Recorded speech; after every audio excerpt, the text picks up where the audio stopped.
नमस्कार व्यूअर्स, आपका अपने चैनल यस वीकेंड में स्वागत है। हमने अपने पिछले वीडियो में शब्दों के बारे में बात की थी। आइए शब्दों के बारे में थोड़ा और बात कर लेते हैं। तो सामने बोर्ड पर आप देख रहे होंगे, आपको विभिन्न प्रकार के शब्द लिखे हुए हैं। सबसे नंबर 1 पर है विकारी। विकारी शब्द वह शब्द होते हैं जिन शब्दों में लिंग और वचन के आधार पर परिवर्तन आते हैं। जैसे गधा और बहुवचन हो जाएगा तो गधे। जैसे बालक, अगर बहुवचन लिंग परिवर्तित होता है तो हो जाएगा बालिका। सेकंड नंबर पे आता है अविकारी शब्द। अविकारी शब्द वह शब्द हैं जिनमें ऐसा परिवर्तन नहीं आता है। जैसे में, जैसे और, जैसे अरे। तो इस प्रकार के शब्द जो हैं ये अविकारी शब्द हैं। फिर आता है नंबर विलोम शब्द का। विलोम शब्द का अर्थ है एक विपरीत अर्थक जो उससे विपरीत अर्थ दे। तो इसका कुछ लोग ये भी कहते हैं कि इसका एकदम उल्टा अर्थ देने वाला। तो मैं तो देखिए ऐसा नहीं कहता हूं कि उल्टा अर्थ देने वाला, क्योंकि यदि विलोम शब्द नहीं होगा तो एक शब्द अधूरा रह जाएगा। जैसे दिन का विलोम होता है रात। तो क्या आप दिन की कल्पना रात के बिना कर सकते हैं? नहीं कर सकते हैं। उसी तरह ठंडा और गर्म, क्या ठंडे की कल्पना गर्म के बिना हो सकती है? नहीं हो सकती है। तो दोस्तों, ये न कह करके कि विलोम शब्द उसका उल्टा होता है, हम ये कहेंगे कि ये एक पूरक शब्द है ना। जैसे जीवन, मृत्यु। यदि मृत्यु ना हो तो जीवन का क्या मोल है? ठीक, चलिए लौटते हैं अपने कार्य पर। विलोम के बाद आता है समानार्थी। समानार्थी का तो उसके जैसा नाम है, उसी से अंदाजा लग रहा है कि उस शब्द के जैसा अर्थ देने वाला शब्द समानार्थी शब्द होता है। पर्यायवाची। पर्यायवाची का भी लगभग वही अर्थ है कि पर्याय मतलब अर्थ, शब्द के उसी समान अर्थ देने वाले शब्दों को हम पर्यायवाची शब्द कहते हैं। उसके बाद आता नंबर देशज। इसके भी नाम से प्रदर्शित हो रहा है कि देशज हमारे देश के, हमारी भाषा के। विदेशी शब्द जो अन्य भाषा से, अन्य देशों की भाषा से लिए गए हैं, उन शब्दों को हम विदेशी शब्द कहते हैं। फिर नंबर है तद्भव। तद्भव का अर्थ होता है उससे बनने वाला या उससे उत्पन्न होने वाला। और नीचे लिखा है तत्सम। तत्सम का मतलब होता है उसके समान। तो ये उसके किसके? ये उसी हिमालय रूपी संस्कृत की बात की जा रही है दोस्तों। संस्कृत के शब्दों जैसे शब्द अगर हिंदी में सीधे सीधे आ गए हैं तो वो कहलाते तत्सम, यानी संस्कृत के समान। और दूसरा है तद्भव, यानी संस्कृत से उत्पन्न होने वाले। जैसे एक उदाहरण है कि आंख को हम अक्ष कहते हैं और आंख कहते हैं। तो जो अच्छी है वो आपका तत्सम शब्द है, आंख है जो आपका ये तद्भव शब्द है। एक और उदाहरण है आम्र। तत्सम शब्द है, तद्भव शब्द उसका होगा आम। तो आपने देखा कि तत्सम शब्द में थोड़ा सा आपको कठिन सा प्रतीत होता है, अलग प्रतीत होता है। इसमें हम रा का इस्तेमाल कर रहे हैं, छा का इस्तेमाल कर रहे हैं। इन अक्षरों का इस्तेमाल तद्भव में नहीं होता है। तो ये एक मोटी पहचान है तद्भव और तत्सम के लिए। फिर आती बात तुकांत की। तुकांत मतलब वो शब्द हैं, जैसे कोई कविता का पाठ करते हैं तो जो पहली लाइन का जो आखिरी शब्द होता है छूटता है, फिर दूसरी लाइन में वही शब्द आता है तुकांत। जैसे कि आना, जाना, बोना, रोना, है ना, इस तरह से तुकांत। फिर वाक्यांश के लिए एक शब्द।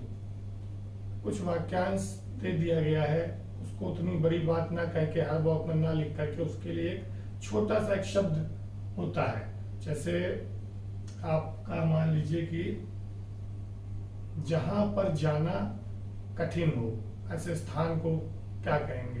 तो उसके लिए एक शब्द है दुर्गम। जिसे सब कुछ ज्ञात हो उसे कहते हैं सर्वज्ञ। तो इस प्रकार के वाक्यांश के लिए शब्द है।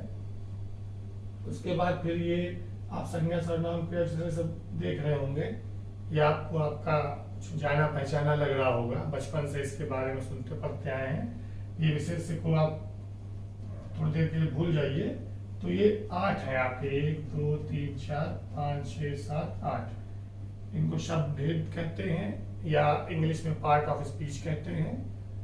जब भी कोई वाक्य लिखा होता है तो उसमें अलग अलग शब्द जो होता है वो इनमें से ही कोई ना कोई प्रकार होता है। कोई संज्ञा हो सकता है, कोई सर्वनाम हो सकता है। तो इसमें बहुत डिटेल में ना जाके एक उदाहरण के तौर पर हम आपको बताते चलें, ताकि सारा बेसिक आपका क्लियर हो जाए, कि ऐसा ना रहे कि हम उसके बाद की चीज तो हम समझ ले रहे हैं लेकिन उसका जो रूट है, उसकी जड़ है, वो हम नहीं पकड़ पा रहे हैं, है ना। तो संज्ञा, संज्ञा शब्द किसी नाम को संज्ञा कहते हैं। वो किसी जगह का नाम हो सकता है, किसी व्यक्ति का नाम हो सकता है, किसी पदार्थ का नाम हो सकता है, वह संज्ञा है। और उस नाम को ना लिख करके उसकी जगह पर अगर कोई शब्द लिख दिया जाए तो वह सर्वनाम होता है। जैसे हमें अनुच्छेद लिखना है तो बार बार हम नाम ना लिख करके वह लिखकर काम चलाते हैं। जैसे राम के पास एक घड़ी है, राम के पास एक गाड़ी भी है, राम रोज स्कूल जाता है। तो बार बार राम राम ना कह करके हम सीधे राम के पास एक घड़ी है, वह रोज स्कूल जाता है, वह अपने माता पिता का बहुत सम्मान करता है। तो जो वह शब्द है ये आपका सर्वनाम हो गया। क्रिया, जिस शब्द से किसी भी काम का होना प्रतीत हो वह क्रिया होता है शब्द। जैसे चलना, फिरना, उठना, बैठना, हंसना, रोना। विशेषण, विशेषण शब्द वह शब्द हैं जो आपके संज्ञा या सर्वनाम शब्द की विशेषता बताते हैं। जैसे कहा गया शर्ट और पीली शर्ट, तो शर्ट तो किसी भी रंग की हो सकती है, लेकिन अगर कह दिया गया पीली शर्ट तो ये किसी विशेष शर्ट की बात हो रही है जो पीली है। तो यहाँ पर पीली जो होगा आपका विशेषण हो जाएगा। और विशेषण विशेष एक साथ जुड़े हैं, हमारे आरओ के सिलेबस में भी है। तो विशेषण वह शब्द है जो विशेषता बतलाए, और विशेष वह शब्द है जिसकी विशेषता बतलाई जाए। ठीक है, जैसे अच्छा लड़का, तो अच्छा आपका हो गया विशेषण और लड़का हो गया आपका विशेष। समझ रहे हैं। बाकी आगे वीडियोस में हम इसको और वृहद तौर पर अच्छे से क्लियर करेंगे। और यहाँ पर इतना आप समझ लें, जिस शब्द से विशेषता बताई जाए वह है विशेषण, और जिसकी विशेषता बताई जाए वो है विशेष। फिर आता नंबर क्रिया विशेषण का। जैसे विशेषण संज्ञा और सर्वनाम की विशेषता बताता है, वैसे ही क्रिया विशेषण जो है वो क्रिया की विशेषता बताता है। जैसे कोई हंस रहा है, अब कैसे हंस रहा है, जोर जोर से हंस रहा है या धीरे धीरे हंस रहा है। तो जो धीरे धीरे और जोर जोर से शब्द हैं वो आपके क्रिया विशेषण शब्द हैं। नेक्स्ट नंबर आता है संबंध सूचक। ये वह शब्द हैं, ये संज्ञा सर्वनाम के बीच में एक संबंध स्थापित करते हैं कि कोई वस्तु कहाँ पर है या कैसी स्थिति में है, उसकी स्थिति का ये वर्णन करते हैं। जैसे मान लीजिए एक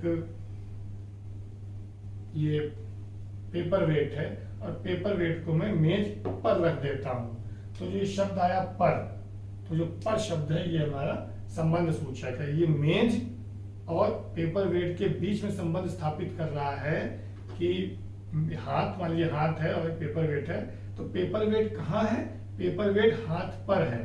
पेपर वेट कहाँ है, पेपर वेट हाथ के नीचे है।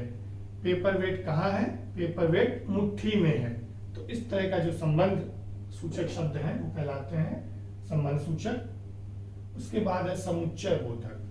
समुच्चय बोधक शब्द वह शब्द हैं जो दो अलग अलग शब्दों को या दो अलग अलग बातों को, दो अलग अलग वाक्यों को जोड़ दें। मानते हैं कि एक उदाहरण है कि राम घर से देर से निकला, राम की ट्रेन छूट गई। अब इन दोनों को आपस में मिला दिया जाए, राम घर से देर से निकला इसलिए उसकी ट्रेन छूट गई। तो जो इसलिए शब्द है ये हमारा समुच्चय बोधक हो जाएगा। इसी तरह और, चूंकि, हालांकि, ये सब हमारे समुच्चय बोधक शब्द हैं। उसके बाद नंबर आता है विषमयादि बोधक। वह शब्द जो वाक्य में विस्मय की स्थिति को दर्शाते हो, जैसे अचानक से आपको कोई ऐसी चीज मिल जाती है जो आपको उम्मीद नहीं है ना। सोच रहे होंगे ना आप लोग, बहुत सी चीजें हैं लाइफ में हम लोगों को होती रहती हैं कि उम्मीद नहीं है कि हम घर से निकले और यार मन में मना रहे हैं कि वो शख्स मिल जाए, अचानक से वो दिख जाता है तो मन में कैसा भाव आता, अरे वाह, आता है ना। अरे तो जो एकदम अचानक आने वाला भाव है, वो शब्द जो ऐसा भाव दर्शाते हैं वो होते हैं विषमयादि बोधक। और इसकी खास पहचान होती है, इसमें ऐसा चिन्ह लगा होता है उस शब्द के बाद, जिसे हम कहते हैं विषमयादि बोधक चिन्ह। ये खुशी का भी हो सकता है, दुख का हो सकता है, जैसे अचानक से कोई ऐसा काम होगा, उनका हाय राम, तो ये भी आपका विषमयादि बोधक है। तो इन जिन शब्दों पे हम चर्चा कर पाए हैं, ऐसा नहीं है कि इतने ही शब्द के प्रकार है, शब्द के प्रकार बहुत ज्यादा हैं। धीरे धीरे अगर और समय मिला और चीजें आएंगी तो हम बताते जाएंगे। फिलहाल ये एक बेसिक अंडरस्टैंडिंग के लिए इतना समझ लेना पर्याप्त है। इसको समझने के बाद फिर हम अपने सिलेबस की ओर बढ़ेंगे, जो कि वो हमारे 6 टॉपिक्स हैं आर.ओ. के, उन पर हम धीरे धीरे चर्चा करेंगे। तो उसमें सबसे पहले तो एक सेगमेंट में उसके कॉन्सेप्ट को क्लियर किया जाएगा कि वह क्या है, इसकी परिभाषा क्या है, किस तरह हम पहचाने। उसके बाद के हिस्से में हम जो परीक्षाओं में शब्द पूछे गए हैं उनको हम चर्चा करेंगे, पढ़ेंगे। और उसके बाद एक सेगमेंट रहेगा सुंदरकांड का। जी दोस्तों, सुंदरकांड का सेगमेंट रहेगा जिसमें हम सुंदरकांड से चौपाई, दोहे, छंद जो भी उसमें है उसको 1 या 2 हम हर वीडियो में लेंगे और उसकी व्याख्या करेंगे।